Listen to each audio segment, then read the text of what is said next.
সবচেয়ে সুন্দর বিষয় হলো এই কঠিন মুহূর্ত তারা একে অপরকে নামাজের জন্য উদ্যত করেছিল। প্রিয় দিনী ভাই এবং বোনেরা, আজকের এই দোয়া কবুল গল্পটি খুবই সুন্দর। একটা দোয়া কবুলের গল্প। এই গল্পের ভিতর থেকে আমরা যে শিক্ষাগুলো পাবো, সেই শিক্ষাগুলো যদি আমরা ব্যক্তিগত জীবনে কাজে লাগাই, তাহলে আমাদের যে কোনো দোয়াই কবুল হবে ইনশাআল্লাহ। স্কিপ না করে পুরো গল্পটা শুনবেন। শেষের দিকে অনেক শিক্ষণীয় বিষয় আছে। আজকের এই দোয়া কবুল গল্পটি আমাদের একজন ভিউয়ার্স তিনি আমাদেরকে ইমেলের মাধ্যমে লিখে পাঠিয়েছেন, আর সেটা আমি আপনাদের সঙ্গে পড়ে শোনাবো ইনশাআল্লাহ।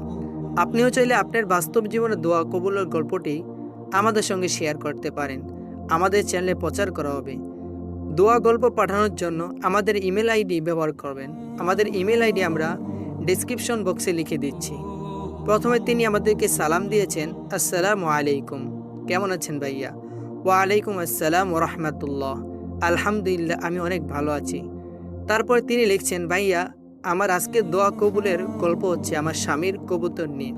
আমার স্বামী কবুতর পালে। আমার স্বামী আসর নামাজের পর সে ছাদে থেকে আমাকে ফোন করে বলছিল ছাদে যাওয়ার জন্য।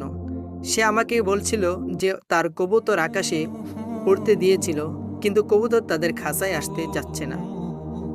আর না আসার কারণ হলো কবুতরগুলো কোনো এক কারণে প্রচুর ভয় পেয়ে তাদের খাঁচা থেকে বেরিয়ে গেছে। মূলত 7টা কবুতর বেরিয়ে গেছে। আমি ছাদে যাওয়ার পর সে আমাকে বলছিল সূরা পড়ে তাদেরকে ফু দেওয়ার জন্য। আর কবুতরগুলো তাদের খাঁচার সামনে এসে দাঁড়িয়ে থাকে, কিন্তু ভেতরে কিছুতেই ঢুকতে চাচ্ছিল না। আর আমিও দোয়া সূরা পড়ে তাদেরকে দূর থেকে ফু দিচ্ছিলাম। আমি আমার স্বামীর দিকে তাকিয়ে দেখি তার চেহারাটা একদম মলিন হয়ে গেছে। তাকে দেখে আমার এত কষ্ট লাগছিল, আর আল্লাহকে বলছিলাম, আল্লাহ কবুতরগুলো যেন ভিতরে চলে যায়। আর ভাইয়া কবুতরগুলো অনেক দামি ছিল। 1000 থেকে শুরু করে 10,000 20,000 টাকাতেও সে একজোড়া কবুতর বিক্রি করে থাকে। এতগুলো টাকার কবুতর এইভাবে উড়ে যাচ্ছে। তারপর মাগরিবের আজান হচ্ছিল। আমি তাকে বললাম গিয়ে নামাজ পড়তে, আর আমি এসে মাগরিবের নামাজ আদায় করলাম। তারপর 2 রাকাত নফল নামাজ পড়ে আল্লাহর কাছে সাহায্য চাচ্ছিলাম। আল্লাহকে বললাম, আল্লাহ আমার স্বামীর কবুতরগুলো তুমি খাঁচার ভিতরে ঢুকিয়ে দাও। তোমার হুকুমে ওরা খাঁচায় যাবে। হে আল্লাহ, তুমি তো অসুস্থ বান্দার দোয়া কবুল করো, আর আমিও তোমার হুকুমে অসুস্থ আছি। এটাও তোমার নিয়ামত, কারণ সেই সময় আমার সর্দি জ্বর এবং শরীর ব্যথা ছিল। আল্লাহর কাছে এর উছিলায় দোয়া চাচ্ছিলাম। দোয়া করার সময় আমার চোখ দিয়ে পানি পড়ছিল। আল্লাহকে বললাম, আল্লাহ আমি এখন ছাদে গিয়ে যেন দেখি কবুতরগুলো যেন খাঁচায় ঢুকে যায়। আল্লাহ তুমি আমায় ফিরিয়ে দিও না। দোয়া শেষ করে ছাদে যাচ্ছিলাম, আর আল্লাহকে বলছিলাম, আল্লাহ কবুতরগুলো যেন খাঁচায় ঢুকে যায়। ভাইয়া ছাদে গিয়ে আমি পুরাই অবাক। আলহামদুলিল্লাহ কবুতরগুলো সব খাঁচায় ঢুকে গিয়েছে, আর বাইরে মাত্র 5-6টা মতো ছিল। এগুলো পরবর্তী সময় আমার স্বামী ধরে ভিতরে ঢুকিয়ে দিয়েছে আলহামদুলিল্লাহ। আর সন্ধ্যায় যেহেতু কবুতরগুলো চোখে একটু কম দেখে, যার কারণে ধরতে অনেক সুবিধা হয়েছে। আমি পুরাই অবাক হয়েছিলাম এই দৃশ্য দেখে। আমার কাছে আমার আল্লাহ যে এমনভাবে দোয়া কবুল করবে এত জলদি কখনোই ভাবিনি। আমার জন্য দোয়া করবেন, আমি যেন সবসময় আল্লাহর দ্বীনের পথে চলতে পারি। আমার স্বামীকে যেন আল্লাহ নেক হায়াত দান করে। সবাই দোয়া করবেন। আর ভুল ত্রুটি হলে ক্ষমা করবেন। আল্লাহর কাছে ক্ষমা চাচ্ছি। আমার কথায় ও লেখায় যদি আমার অজান্তে কিছু ভুল হয়ে থাকে, আল্লাহ যেন আমাকে ক্ষমা করে দেন। আমিন। প্রিয় দিনী ভাই এবং বোনেরা, দোয়া কবুলের গল্পটি এ পর্যন্তই। আমার ব্যক্তিগতভাবে এই দোয়া কবুলের গল্পের মধ্যে থেকে আমি অনেকগুলো শিক্ষা পাই। তার প্রধান শিক্ষাটা হলো এই যে দুজন ব্যক্তি তাদের অন্তরটা এতটাই খালিস যে তারা কিছু জানুক আর না জানুক, প্রথমেই তারা কিন্তু আল্লাহর উপর ভরসা করেছে। যখন এই কবুতরগুলো বাসা থেকে বের হয়ে গিয়েছে, তখনই তার হাজবেন্ড বলেছে সূরা এবং দোয়া পরে ফু দিতে। হ্যাঁ, তারা হয়তো ইসলাম সম্পর্কে অতটা বেশি জানে না, কিন্তু এতটুকু তারা জানে যে এই বিপদের মুহূর্তে আল্লাহ ছাড়া আমাদেরকে কেউ সাহায্য করতে পারবে না। তাই কোনো দোয়া সূরা পরে ফু দিলে পাখিগুলো ফিরে আসবে, এটাও তারা জানে না। শুধু এতটুকু জানে যে আল্লাহ তাআলার কালামুল্লাহ শরীফে পাওয়ার আছে। তাই সেই ব্যক্তি তার বউকে দোয়া এবং সূরা পরে ফু দিতে বলেছেন। এই কথাটা শুনে আমার অনেক বেশি সুন্দর লেগেছে।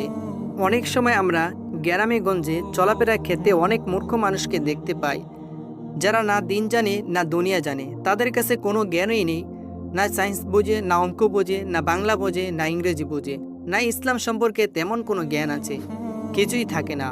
কিন্তু এমন এমন মুহূর্তে তারা এমনভাবে আল্লাহর প্রতি ভরসা করে এবং এমন খালিস অন্তর থেকে তারা দোয়া করে, যেটা শোনার পরে সত্যি অবাক লাগে। তাদের দোয়াতে আল্লাহর প্রতি ভরসাতে কোনো জড়তা থাকে না, যেটা হয়তোবা অনেক শিক্ষিত মানুষ, অনেক বড় বড় স্কলাররাও এই ধরনের কথা বলতে পারে না বা এই ধরনের দোয়া করতে পারে না। জাস্ট কবুতরগুলো বাসা থেকে উড়ে গিয়েছে, তার মাথায় একটাই চিন্তা এসেছে যে দোয়া সূরা পড়ে ফু দাও। সে জানে না কোন দোয়া পড়লে ফিরে আসে বা কোন সূরা পড়লে ফিরে আসে, কিছুই জানে না। হয়তো যে দোয়া সূরাগুলো তারা জানে সেগুলো পরে তারা ফু দিয়েছে এবং আল্লাহর কাছে দোয়া করেছে, কি বলে যে আল্লাহ আমি অসুস্থ, তুমি আমার দোয়াটা কবুল করে নাও। কত মাসুম, কত নিরহংকারভাবে দোয়া। আর সত্যি বলতে যারা কবুতর পালেন তারা একমাত্র বুঝতে পারেন যে একটা কবুতরের কতটা মর্যাদা। আমি অনেক কবুতরওয়ালা ব্যক্তিকে চিনি যারা অনেক বড় বড় পদে চাকরি করেন, পুলিশের ডিএসপি, কলেজের প্রফেসর, বড় বড় বিজনেসম্যান, তারাও কিন্তু কবুতর পালে। এবং যে কবুতর পালে সেই ব্যক্তি কবুতরকে এতটাই ভালোবাসে যে তার স্ত্রীকে অতটা বেশি ভালোবাসে না। মানে এতটা বেশি মহব্বত তারা কবুতরকে করে, যেটা আপনি কখনো চিন্তা করতে পারবো না। আর কবুতরের বিষয়ে আপনারা যারা পালেন তারা জানেন যে একটা কবুতর যদি বাসা থেকে বের হয়ে পালিয়ে যায় তো তার পিছনে কিছু না কিছু 10 থেকে 20টা পালিয়ে যায়। আর অনেক সময় তো এমনও দেখা যায় যে একটা কবুতর পালিয়ে গেলে মানে বাসা পুরোই খালি হয়ে যায়, আর কেউ থাকে না বাসাতে। মানে কবুতরের মধ্যে উটের কিছু বৈশিষ্ট্য থাকে। একটা উট যেমন পালিয়ে গেলে তার পিছনে সমস্ত উট লাইন দেয়, ঠিক তেমনভাবে কবুতর একটা পালিয়ে গেলে সমস্ত কবুতরই তার পিছনে পালিয়ে যায়। আর একটু সন্ধ্যা হলেই কবুতর কিন্তু আর চোখে দেখতে পায় না। তো এতগুলো টাকার কবুতরগুলো যদি সর্বনিম্ন দাম ধরা যায় তারপরও প্রায় 2 লক্ষ টাকার মতো। তো এই কঠিন পরিস্থিতিতে তারা ভেঙে না পড়ে দোয়া সূরা পড়েছেন এবং আল্লাহর নিকটে দোয়া করেছেন। যখন 2 লক্ষ টাকার কবুতর আকাশে উড়ছে, অনিশ্চিতভাবে তারা নিচে নামবে কি নামবে না তার কোনো নিশ্চয়তা নেই। এই কঠিন মুহূর্তেও তারা একে অপরকে বলছে যে চলো নিচে যাই, মাগরিবের সালাত আদায় করি এবং আল্লাহর কাছে দোয়া করি। এটাকে বলা হয় ইখলাস, এটাকে বলা হয় আল্লাহর ভরসা, আর এটাকেই বলা হয় তাওয়াক্কুল বা ইয়াকিন। যাই হোক দিনী ভাই এবং বোনেরা, এই দোয়া কবুলের গল্পটি যদিও ছোট্ট একটা দোয়া কবুলের গল্প, তো এখান থেকে আমরা অনেক শিক্ষা নিতে পারি।